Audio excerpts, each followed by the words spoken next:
Yo, yo, yo, what is up, YingYang Sports? It is Justin Satawa here, Juices here with my boy Joel. How we feeling? Oh, it feels so good. Chilling, we got the light in. I ain't peep the mic on that part. But,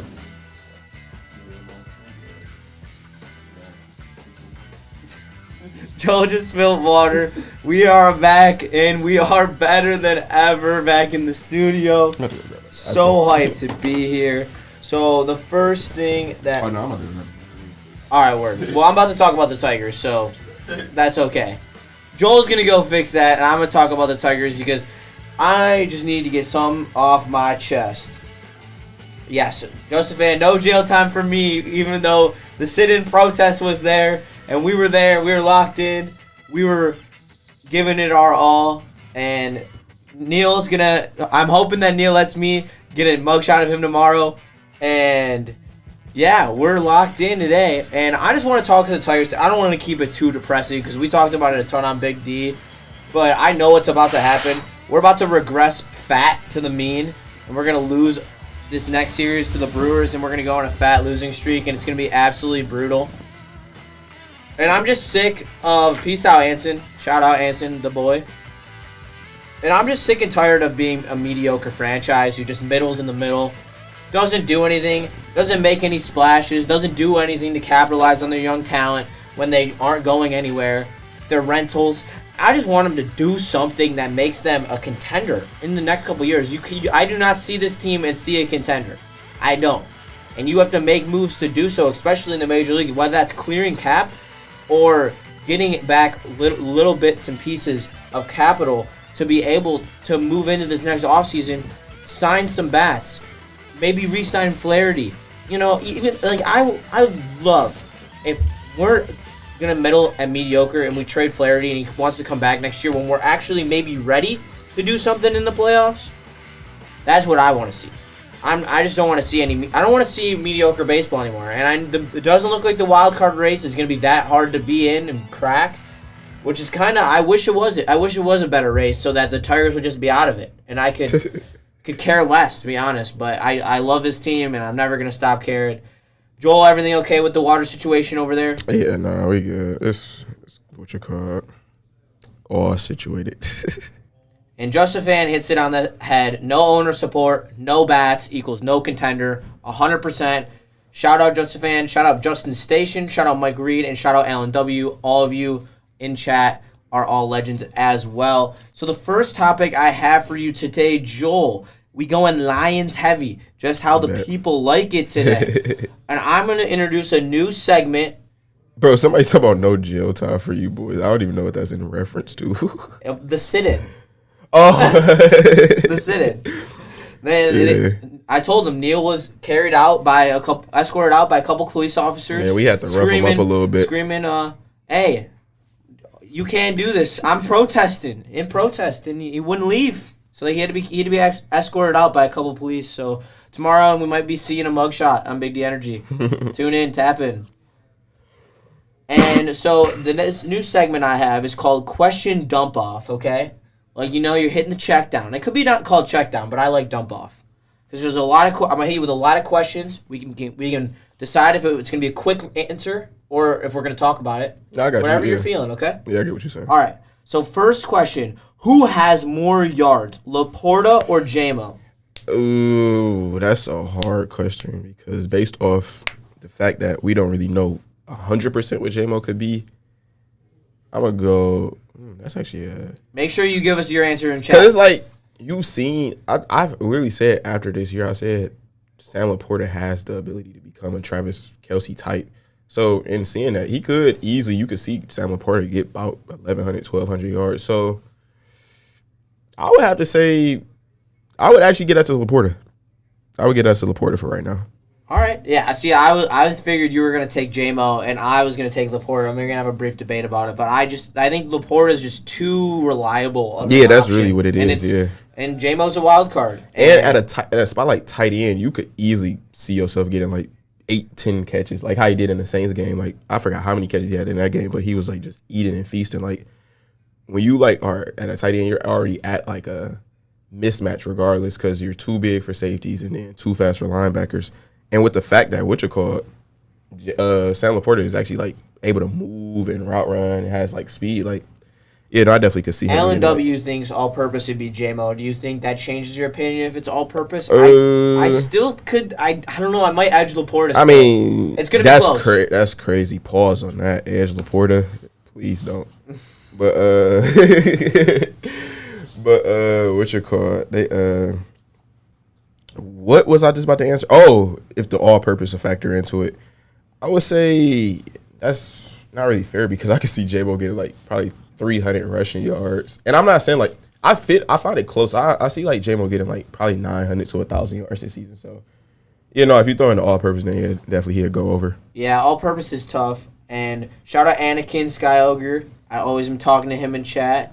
J-Mo's about to go off, and I agree with you. Hey, definitely. You've seen the clips. He mossed.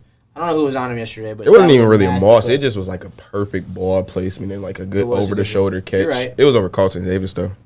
It was over Carlton. See, that gives me good hope because it's that iron sharpening iron. Like if you got like a player like J-Mo going against corners like Carlton Davis, Amik Robertson, Terrion, and it's every day, it like helps both players get better. It helps the defense learn how to check a player of J-Mo's caliber, and it helps J-Mo learn how to get open on corners of those caliber. So I love seeing clips like that. And we're going to hit on Carlton Davis in a little bit on this dump off because I have a question about him. But we're going to keep going on the offensive side of the ball. More touchdowns receiving and rushing, Monty or Gibbs? Gibbs, that's easy. You think so? Yeah. You don't think that the goal line touches are just going to favor Demont enough where he can stay afloat in that race? I can see how that could be the case, but I feel Gibbs just has like that big playability where you could give it to, as long as he probably touch it close to the red zone, he'll probably get it in the end zone. All right. Well, speaking of big playability, the next question is more 20-plus yard plays, Gibbs or J-Mo? J-Mo. Ooh, no, actually Gibbs because Gibbs going to touch the ball way more. He's going to touch it way more. You don't think that the fact that most of J-Mo's receptions, you got to think so. But even if you factor in that, all right, say J-Mo would have a game with, on average, he gets 5 catches. Say on average, he gets like 5, or even 5-7 catches, anywhere from there. He's only touching the ball 5 to 7 times from just catching it. And then even then, you would hope.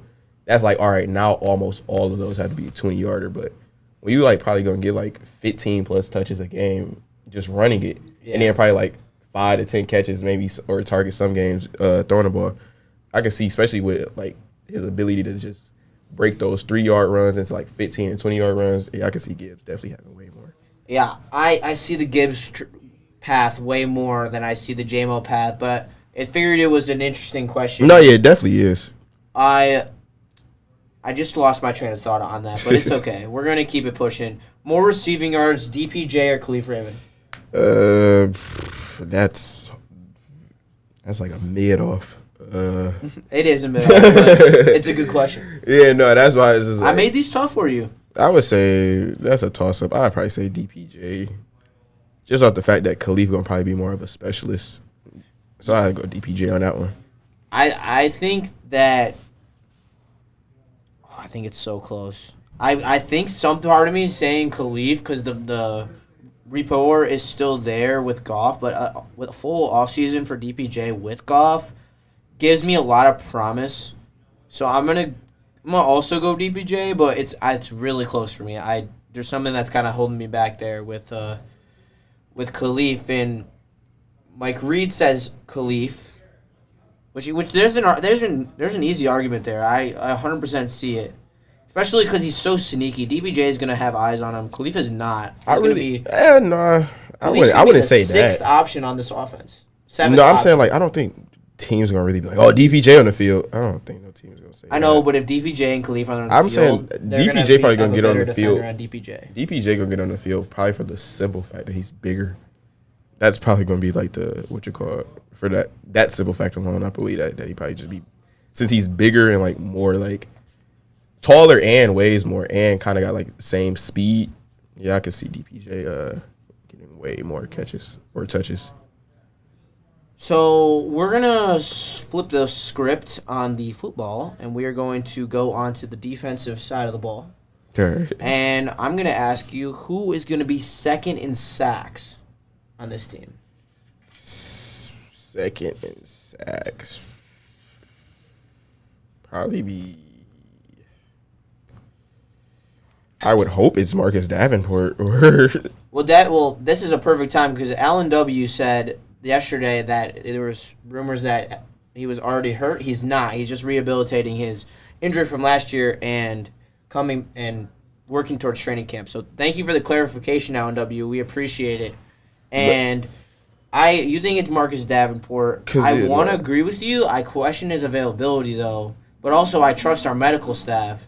They seem to really know what's good with the players in these small tweaky injuries.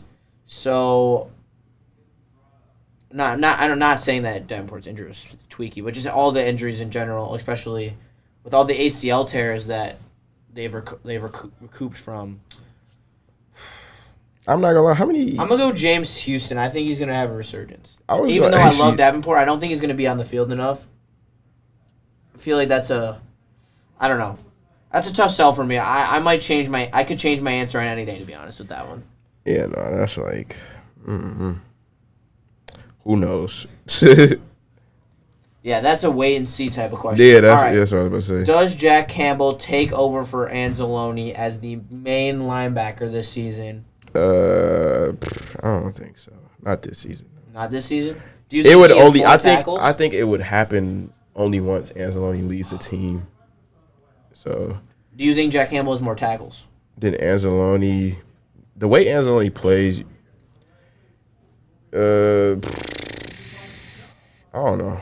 I'm about to see how many tackles he had last year. Because I think it's Jack Campbell. I think Jack Campbell takes a big step up this year, shows his potential. Well, no, somebody was talking about it the other day and brought up a good point. It's like the way the game is played, it's like Jack Campbell's so big. That's why it was like a little hard. Like when you got a linebacker that's not as like fast and twitchy as like your Fred Warners and your Dre Greenlaws and like the guys who can knife in and out of spots and like play coverage and still. It's harder for like the way the NFL is played now for you to find like not saying that Alex Anzalone doing all that stuff, but Alex Anzalone is more of a veteran presence that I feel that they're gonna just trust more this season still. But I feel next year probably would be like that time for Jack Campbell. I feel like next year is a definite. I would expect Campbell to take that leap, but I'm a Justin fan here. I think that mid-season. You could definitely see the start of the Campbell takeover in the middle of the season. Yeah, no, but he's not doing that to start off the season. Yeah, no, not to start off the season. It was more to the progression of the season was the question. I didn't really phrase it that well. Yeah, no, Alex Anzalone had. So this next question goes back to the offensive side of the ball. And it's actually a Michigan State former, Keon Coleman, or J-Mo to have more yards this year. Honestly, probably Keon Coleman because who else is Josh Allen gonna throw the ball to besides Shakir and who else? That's it. No, yeah, I was curious if you would say J-Mo. I think Keon's gonna have a spectacular year. Pick him up in fantasy, dead ass. If he's gonna, I don't know where he's projected to, but he's probably gonna be the best rookie wide receiver this year, and because he's in the best situation. Oh, except maybe Xavier Worthy. Those are my two rookie wide receiver fantasy football sleepers. What do you think about those? They said Keon Coleman is currently the 7th ranked wide receiver for fantasy. That's what some sites got him at. 7 like overall or 7 like best 7th rookie? Overall for wide receivers. That's what they said for fantasy. Really? For fantasy, yeah. Yeah, I mean that's because you gotta think. Like I said, granted that's what I was about to say. He's a rookie, but he's coming into like a spot where he probably hops straight into being number one.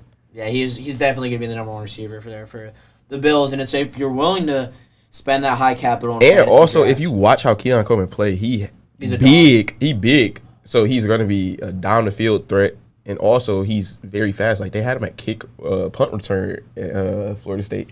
So he's able to, like, be elusive and catch the ball at, like, the line of scrimmage, get that Keon Coleman might be my favorite Michigan State football player that I've ever watched. because, and not necessarily for his time at Michigan State. It was more his time at Florida State. I loved watching Florida State. I was about to say because he barely played at Michigan State. Well, he did, but he was like he was behind Jaden Reed the whole time. Jaden Reed's a dog too. Jaden Reed, Jaden Reed is a dog and a class act. He bought me and my friend shots one time at the bar. Salute to him. Hey, shout out. That's no, he bought like hella shots for us. So yeah, salute to him for sure. Hey, fire up. Shout out Jaden Reed. All right, let's keep it pushing. Back to the defensive side of the ball. More tackles for loss, DJ Reader or Lee McNeil? DJ Reader or Lee McNeil. You said more tackles for loss. I thought you said sacks. I was about to say I don't really see defensive tackles getting sacks at all. That's why I did tackles for loss. DJ Reader. All right, word. That's where I'm at with it. I was curious. Yeah, it would be nice to think like, oh, Liam could be but I would want to see the person we paid be leading in a category like that. That's more so. I believe it wholeheartedly that DJ Reader has the talent that he's going to do it, and also I want to see it for the fact that we're paying him. So, shout out KG for this next one. He's the GOAT, an absolute boy, and we're getting some... Happy birthday, KG. Hey, shout out. Happy birthday, KG. He's the GOAT. I hope all of you said happy birthday to him on his 3 shows today at some point. But, would you rather have Aiden Hutchinson have 15 sack season or J-Mo with 1,000 yards? I honestly would rather see the Hutchinson 15 sacks. Really want to shut up everybody that like try to like bring up and say that. Like I've seen people say that like, do you think Aiden Hutchinson is like a bust for the fact that he was drafted number 2, which I've like thought was asinine because like, bro. That's definitely asinine. There's a lot of talk on Big D Energy that Aiden Hutchinson is underperforming.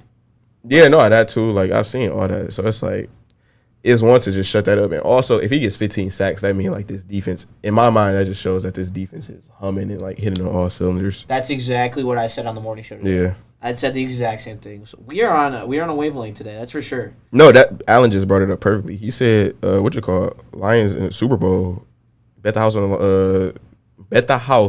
a Lions Super Bowl if Hutch gets over 15. That's what I'm saying. Like, if Hutch gets 15, that means like the defense has just been like I said top crazy. 5. They're top 5 at least. If you see, I already gave them top 7 before I even saw anything. So no, yeah, I'm on that top 7 wavelength. We talked about that. Yeah. Oh, my mic. All right.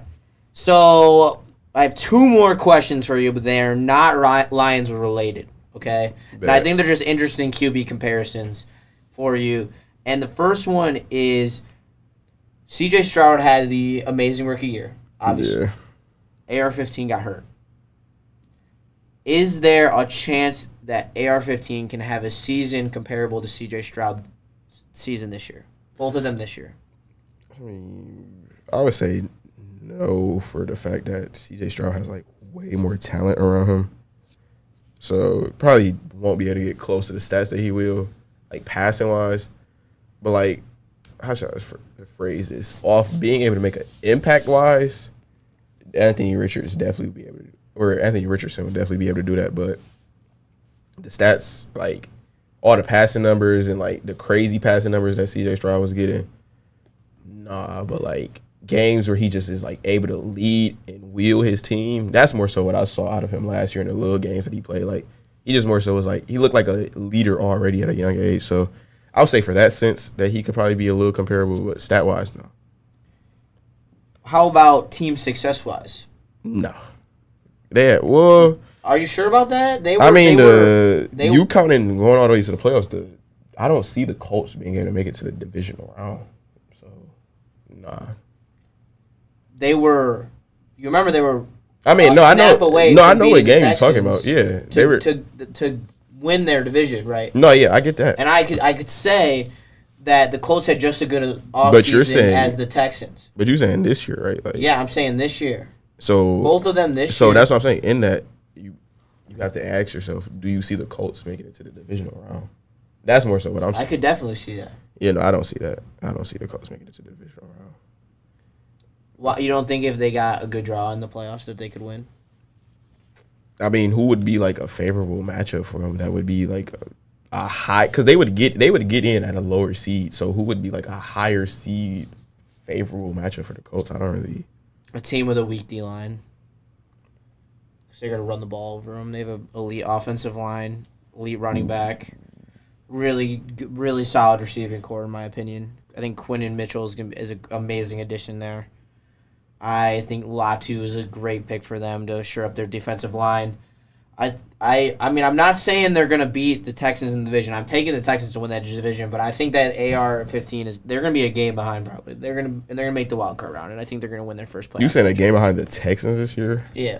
Like the Texans might be 13 and would that be 13-6? Oh, wait, 13-6. 13-7. What are you talking? 9-8, 9-8, 10-7, 11-5. If they won 13 games, that would be 13-4. The Colts are not. I'm gonna go 12. The Colts are not winning 12 games this year. No, I'm not saying that. 12-5 on the Texans, 11 or 10 wins for the Colts. I think the Colts have a winning record to make the playoffs. Or did they even get to that? Or is it because they won some of those games because of Gardner Minshew? You gotta ask yourself that. I don't believe so. I watched Gardner Minshew, and he's not very good at football, in my opinion. I think that AR-15 is going to have a breakout. I really do. I love AR-15, and I am firmly under the impression that his receivers in Florida just couldn't catch the ball because he throws it so hard. And I think that's why he was not as good as he was. I mean, the decision-making definitely has to develop, but I just think with that, how loaded his offense is. So I'm going to move to the second question. Maybe I can get you on this one. Can Bryce Young have a better season than Caleb Williams? I mean, if Caleb Williams doesn't end up getting benched, yeah. But for the simple fact that Caleb Williams will have Keenan Allen, DJ Moore at his disposal, Cole Kmet. Yeah, no, I don't see how Bryce Young could muster up a season to have more even passing yards now. Because this is like the Panthers are just so bad right now that it's really not at the fault of Bryce Young. It's just he's surrounded by when you surround it, it's like crabs in a barrel basically. When you're just surrounded by losing and just a culture that hasn't really done anything, it's like it's hard for you to break out of that. But you could say the same with the Bears, so could be it. But yeah, nah. So what Caleb about Williams has way too many options around him. All right. So what about AR-15 versus Caleb Williams? Caleb Williams still. Really? Yeah, nah. I think. See, that's crazy to me.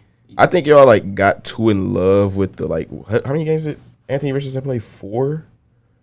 I mean, look, I wasn't. I flipped the script. I can't lie. I was not high on Anthony Richardson coming out of college because I doubted his decision making, but I just feel like he's just too big of an athletic freak. He just gotta make sure he doesn't get injured. He's gotta do the Lamar Jackson thing. And see, the issue with him also in the divisional round is I feel like he's very similar to Lamar, where I would not trust him in a playoff game. I mean, I wouldn't trust Caleb Williams in a playoff game either. I can tell you what, if the Colts... I was about to say, that's really... If the Colts, the Bears, and... If the Colts or the Bears are in the playoffs, I will be betting against them, no doubt in my mind. Doesn't matter who the team is that they're playing against. I will be betting against them, honestly, no doubt. I honestly don't see either one of those teams making the playoffs this year. Neither do I. What is up, Jay Cruisin? Thank you for pulling out and supporting the boys. Ayo, don't know why I said pulling out, but whatever. I cannot wait for the Lions season. Justin Van, he's going to be a pick machine. I argue he's going to be a fumble machine. I think he's going to have 15-plus fumbles easily. I don't even think they would let him get to the point to... You saying 15 times he fumbles and the ball goes... He fumbled 15 times in college. They probably wouldn't even let him play. I don't know to about get that. to 15 fumbles. I don't know if they're ever going to pull the plug on him. I don't know why they would. I mean, I do know why they would, but... I see a lot of turnovers coming from Caleb Williams. So, we're gonna let's see. Only have till 4:45 today because I have to go TD heavyweights. Shout out Easy Spenmo, Chris and Nick, Detroit Mario, the GOATs. So, would you rather talk about the finals? We kind of talked about that yesterday, though. Would you rather keep talking about football? I have 2 more football questions for you, or would you rather talk about the Pistons and some trades that have been buzzing around and some free agents that have been buzzing around as well? I'm fed up on I'm You're done with the burnt Pistons? out on the Pistons. All right, we'll keep it pushing on the Pistons. Yeah, because didn't E&E just talk about it for a while? Yeah. All right, word. Well, then we'll just keep with the football then, right? Sound good? That's cool, yeah. All right, word. So we're going to go back to yesterday's topic, and we're going to play Better Than Gibbs, and I'm going to name off running backs, and Joel's going to tell me when he has hit a point where the running backs are better than Gibbs. And I'll preface this by saying me and Joel both had Gibbs in our top 5 running backs going into this season and where we think they'll be at the end of the season. So, Mr. Joel, option number 1, Mr. Tread Off the Tires, Josh Jacobs. I mean, I would still take Gibbs over Josh Jacobs. All right. Kenneth Walker. Take Gibbs. But Kenneth Walker is like, I wouldn't be surprised though if Kenneth Walker has more yards than Gibbs this season at all. I wouldn't be surprised by that, to be honest. As long as if Kenneth Walker stay healthy, I could definitely see like a season where he has like a lot of yards. I'm a big K-Walk fan. He's also another one of the former Spartans that now that he's not there, I actually very enjoy watching. No, you know what I just thought about when they said greatest sports feat? That was the greatest sports feat. Honestly, 5 touchdowns to win the game. That was crazy. There was a point where I was just sitting there in awe. I knew we were losing. Like, I ain't gonna front. I'm like you. I know what's happening in the game. Yeah, and I placed a bet at when they were up by like 2 or 3 touchdowns, and I was like, oh, they're fucking losing this game. They're going to choke this shit away. What's funny is that game, bro, I was sitting right next to a Michigan fan. Bro, I was in the student section because I don't know if Western Michigan do it the same way, but Michigan State, they allow you to buy all the home game tickets for like $150 at the start of the season. So I was going to and you sit in the student section and all that. So I was going to every game, just chilling in the student section. So somehow, just Michigan fan, I think he said his girlfriend had the tickets. And he was sitting in the student section, and literally when we was down at half, bro, the stadium, Spartan Stadium has terrible reception. So I was literally telling him, bro, he thought I was scared to bet because I was like, bro, I still feel wholeheartedly that Michigan State wins this game. He was like, bet. I was like, I only have I don't have any cash on me, but I have cash in my bank account. I'll put it, either we could cash app it or da-da-da. He's like, I don't have none of that. So I tried to go on FanDuel and bet it live. And just the reception was just so terrible, it didn't let me. But yeah, nah. Who's next? Who's next? All right, Bijan Robinson. Bijan, I had to go Bijan. I am not. I'm not going Bijan. I'm going Gibbs. I'm on low key. I don't know. Somehow Bijan last year, he wasn't really running north and south. It kind of really bothered me when I watched him. And Gibbs surprised me on how well he runs north to south. So I'm going to give it to Gibbs there. Breece Hall. That's a tricky one because Breece Hall has an immense amount of talent, but he just keeps getting hurt. I had to go Gibbs for that one, just off the simple. And also, Breece is a fantasy legend when he's healthy. I scored him off waivers the first year. No, yeah, a lot of people. I'm a waiver demon. I can't lie. I remember, bro. I literally will never forget the week before he got injured. I was trying so hard to trade my one friend for him, and then I was trying to trade Debo Samuel. I was trying to get a hella trades. He just wasn't fucking with it. Literally, the game came. He got injured, and I literally text him "Thank you for not trading me, bro. Thank you." But no, yeah. Well, that's good for you. It sucks for Breece Hall, though. We're going to move on, though, to another kind of injury-prone running back in Saquon Barkley. I would have to go. Saquon Barkley, too crazy. He just too crazy of an athlete that I got to go Saquon Barkley on that one. All right, I like just off the simple fact I'm gonna go Gibbs though because I think Saquon, like Josh Jacobs, is hitting the back end of his. I think the ascension for Gibbs is going like this, and I think it's not as steep as how Gibbs is going up, but I think Saquon is on a plateau that is trending in the wrong direction. The thing with Saquon is he realized he was playing for a team that most times by the middle of the season had nothing to play for. So I literally say all the time, bro, and athletes even say it too, when you're on a team that you know is not about to win anything, those injuries that you may have came back after like 3 games for, you just pull the plug and cut the season. Like, oh, I need the surgery. I'm about to just go get it now and just call the season over. Like, so that's what we saw a lot of times with Saquon. But I feel now that he on a team that's gonna have something to play for, I can like see this is definitely gonna be a season where Saquon plays the most games in his career. And the last one is division rival Aaron Jones. Gibbs easily. See, I'm higher on Aaron Jones than you are. I think that's a really tough debate for me. I think that Aaron Jones, if he would have stayed with the Packers, I'd be saying Aaron Jones, but I feel like I'm going Gibbs. Yeah, no, that's insane. I think Aaron Jones is better than Josh Jacobs. Is that a? Do you not agree with that? No. For what reason? I think Josh Jacobs has one better career stat year than Aaron Jones does.